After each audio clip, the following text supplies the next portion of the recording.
Te voy a ayudar a resolver el problema de cómo meter los brillos en tu pieza de graffiti.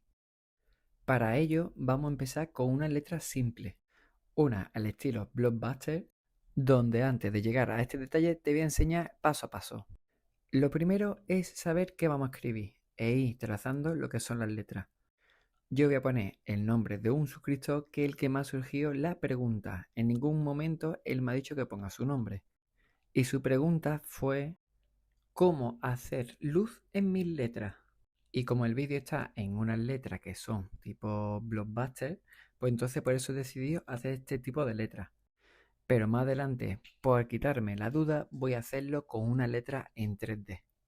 Y cuando tengamos ya la letra, lo que vamos a hacer es darle color. Todo esto vamos a pasarlo ya a la parte físico con rotuladores, porque todo el mundo no tiene iPad. Por eso voy a enseñaros cómo con rotuladores de base alcohol, con base agua y con lápices se puede tener un resultado exquisito. Como veis, el primer relleno es rápido, luego he trazado esos dibujitos entre las letras y ahora estoy haciendo un 3D todo con el mismo ángulo y el mismo ancho para darle este resultado.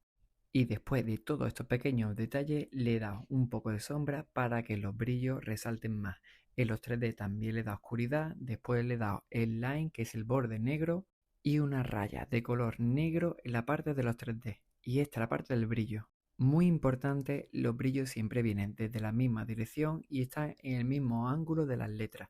Por eso aquí están en la parte que están mirando hacia la derecha y en la parte de arriba.